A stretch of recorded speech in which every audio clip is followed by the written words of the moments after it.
Organized crime in the United States had a big government case against several reputed high-level crime figures, and in particular, an aging member of an organized crime family. His name is Joe Bonanno.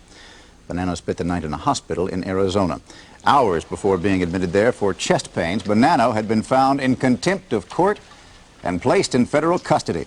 He had refused to answer questions in an Arizona court, questions that were put to him by federal prosecutors asking as they build a case about 11 reputed top-level mob members. All of this part of an alleged commission of Mafia court of a sort that settled disputes among crime families. Bonanno said that answering those questions would be dangerous to his health, although he had written a book about the very issue.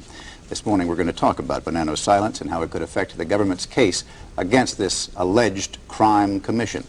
Joining me, Tom Renner, a reporter for the Long Island newspaper Newsday. He is also author of several books on organized crime. The latest is titled Mafia Princess.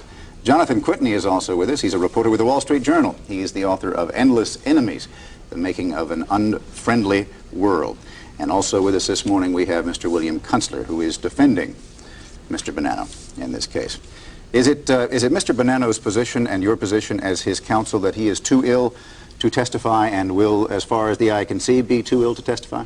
There's no question about it. In fact, although the judge said he could testify, he had an attack last night, as you know, and is now in the cardiac intensive care unit of the St. Mary's Hospital in Tucson.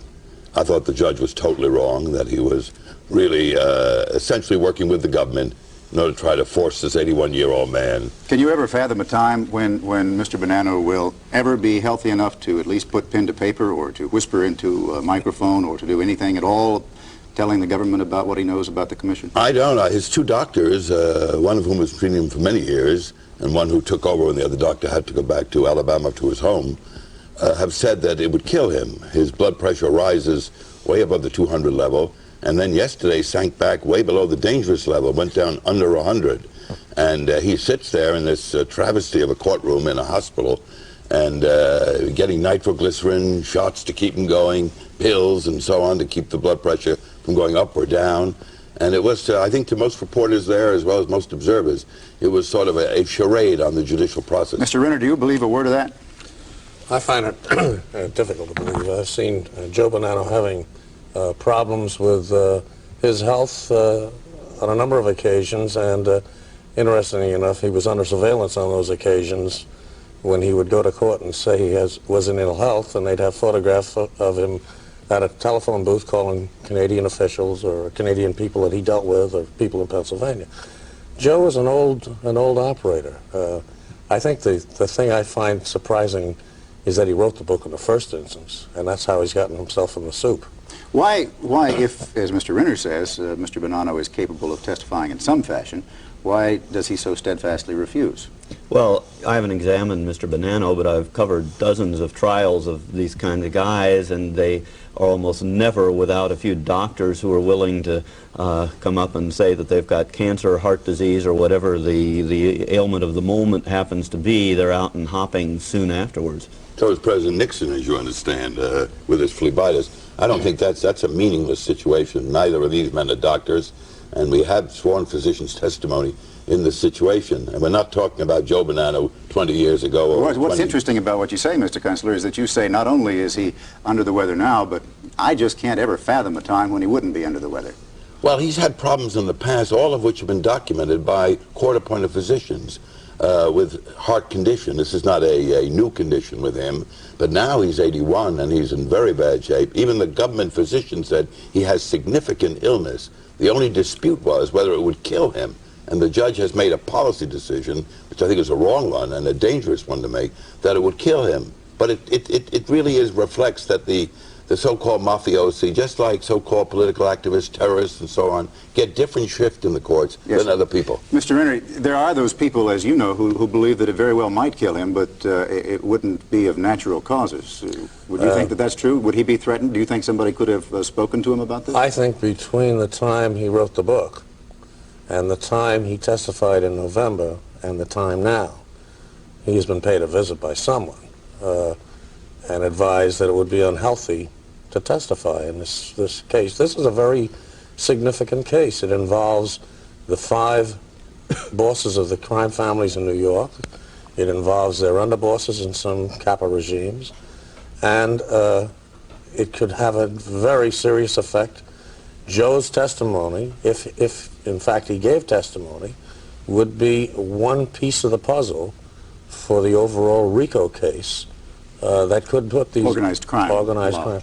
This could put these people in jail for a long, long time. Mr. Whitney, focus this for me very briefly. Joe Bonanno is how important to this case, and how does he fit into this so-called commission? I think it's very important for America to remember exactly who Joe Bonanno is. This is a guy whose family ran meat companies that bought up dead and diseased cattle and ground it into the hamburger and ground meat, the sausages that were sold all over America, horse meat, bribed meat inspectors. This is a guy who, when he owned mortuaries in Chicago in the 1930s, invented the duplex coffin, where they would put the hit victims in the lower berth, cover it up with the body people thought was being buried, and have their victims planted in the ground before the police knew they were even missing.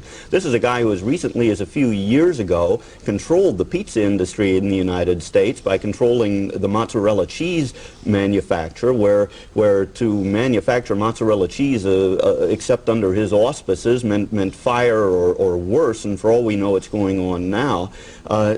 This is not just a paperback novel kind of guy. This is a guy who has affected the lives of every American citizen. In fact, Mr. Kunstler, he is a man who has written a book, an autobiography, in which he talks about his involvement in organized crime, in which he talks about what he called the commission, which had control over the so-called crime families. But He is, 30 years if I could finish ago, the point, yeah. he is, he says, an admitted mobster. That's all 30 years ago. Do you accept that he was that? I'll admit what he says, but it all goes back 30 years. It's immaterial to this case. And if they're so worried about organized crime, why aren't you talking about Union Carbide and the 2,500 deaths? Mr. Kunstler, Well, that the has point nothing is, whatsoever yes, to do it with what does, we're because talking about here. comparative evil is what you're talking about, and he is making statements about. We're talking Mr. about a Bonanno. case. I've written about both. And You I'll be can glad write to about keep writing anything about you both. want, and I'm not even accepting any of these hearsay statements as truth for the moment here. But the point is, if you're talking about comparative evil, talk about both sides of the picture and see which is really worse in the long run and who the government really goes after. Would it be your position that if he were to testify, if in some miraculous way he were to become healthy,